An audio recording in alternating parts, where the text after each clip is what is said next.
Opposition leader Alan Chastanet and Public Relations Officer of the United Workers' Party lectured the media on constitutional democracy. It all happened during a press conference on Tuesday at which Chastanet railed against his latest setback in the Ernest Hilaire Customs Land Rover saga.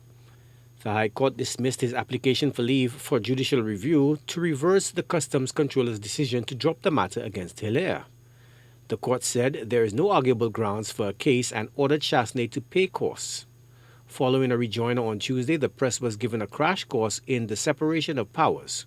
Chastanet, who says he intends to appeal the decision, framed his crusade as not a personal vendetta, but a fight for democracy. And I'm just saying to you, the reason why in a democracy that there's a separation of power, and particularly with the judiciary, is that there has to be that independent group that can go through the noise. And fundamentally, everything is about protecting the liberties of the people, that there is not inequity in our system. So this is why we're here today, because this is not about $250,000. This is an abuse of our system. This is about persons in authority getting preference.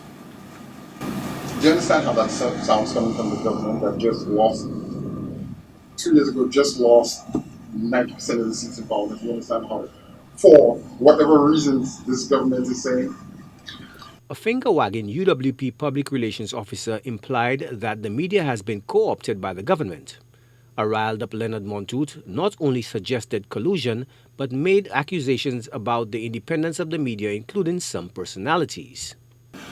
In addition to what the political leader, the leader of the opposition, has just said with regard to the separation of powers, in addition to the executive, the judiciary, and the legislature, we have some institutions who must take a stand as well. Very important among those institutions is the media. Is the fourth estate. Okay? So, what is happening now with the media? Not only has the government hijacked the media by recruiting most... That is not a fact. The government has engaged... The problem is that media managers I want you tend to not want to... I want you to refute what I'm about to say. Okay. The government has engaged many of the leading media personalities, Individuals. as individuals, as part of government machinery, PR machinery.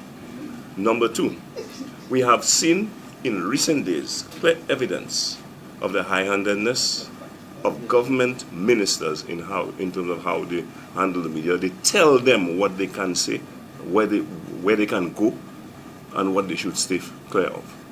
Is the media taking marching orders from the government?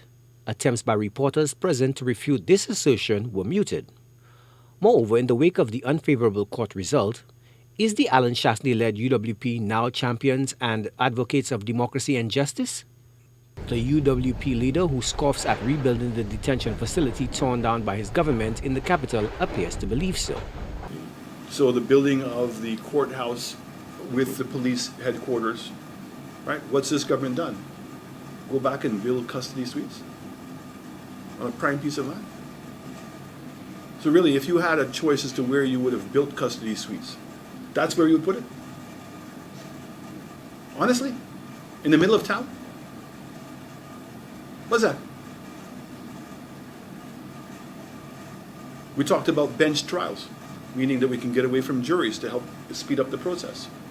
There was even talk about getting and recruiting judges from outside because we can do online cases. We've now seen the success in being able to do online cases. The former Prime Minister is now being promoted by the opposition as a paragon of good governance and a crusader for the constitutional rights of citizens. Joachim Du Plessis, HTS News Force.